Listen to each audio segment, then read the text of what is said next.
Howdy mates, good late morning. How are we all doing? It is Wednesday, March 30th, 2022. I'm once again actually out on another kayaking trip. I just can't seem to get enough of them. Today, I'm actually launched from the same exact point as I did on Sunday, but instead of going north, I'm actually heading towards the south.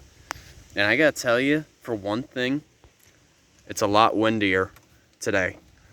So you could say, like, I have to be a bit more conservative in terms of how much energy I use. But specifically, I'm actually on something called Deep Creek, which is, in a sense, a tributary to the Peace River. Deep Creek is basically an old channel that I'm sure at one point this used to be the main channel for the Peace River. Now, with that being said, I believe it is called Deep Creek because for this particular section, it is a bit deeper. Whereas, typically when you go to the Peace River, it's usually a lot shallower. So that indicates that this stream is a bit older since it's had more time to slowly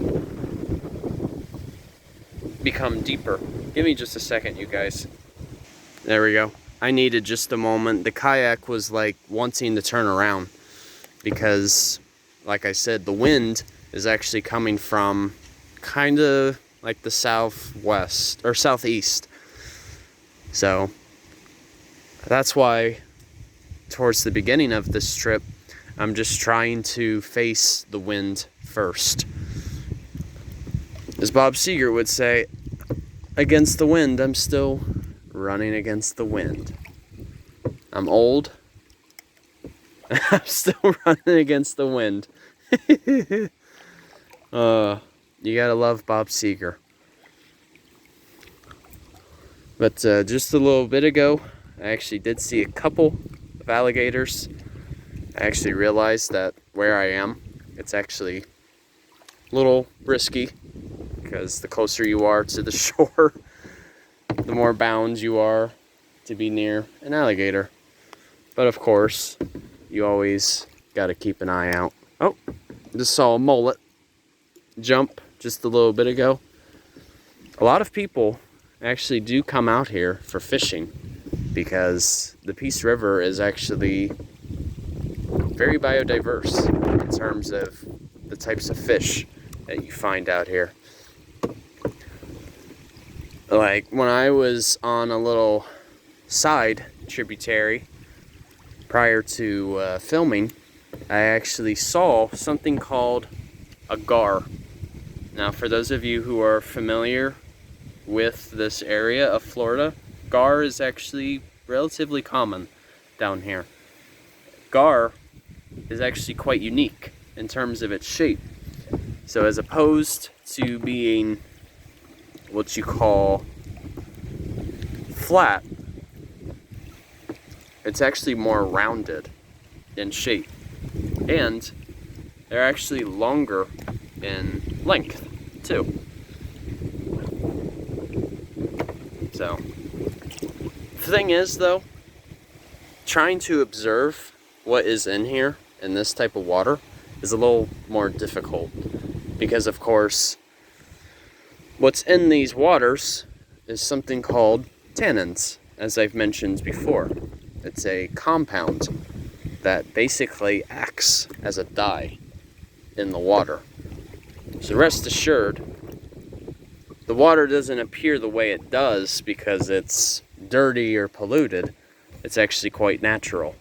It's a natural tannin, which leaches from the swamps, the forests, anywhere that's on land, because various trees, such as, our live oak, for example, they have high traces of tannins, especially in the bark and even the acorns, too.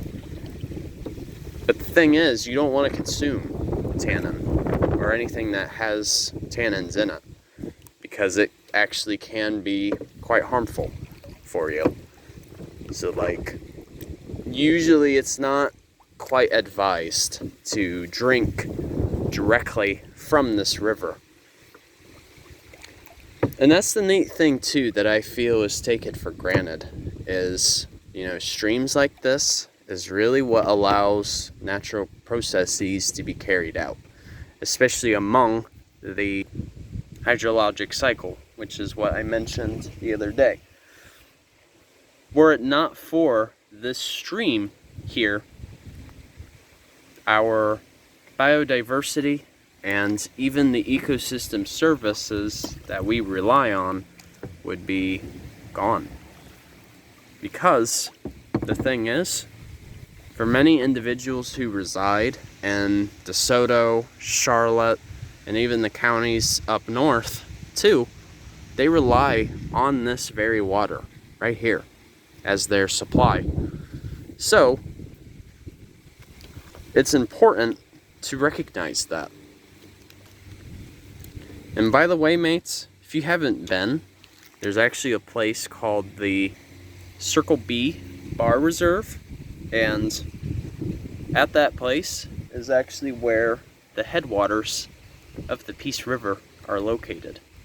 So essentially, Circle B Bar Reserve is what gives the genesis of this stream right here.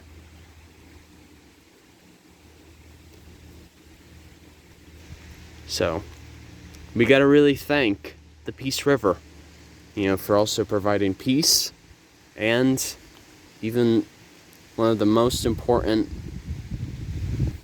substances that we need, water. It's something we all need in common. And that's the amazing thing about the compound is it's the most essential thing we need to live, but then it can also kill us too. Whether it be a tsunami as an example, or even if you don't know how to swim. So let's just say water is something that has to be highly respected. It's quite versatile.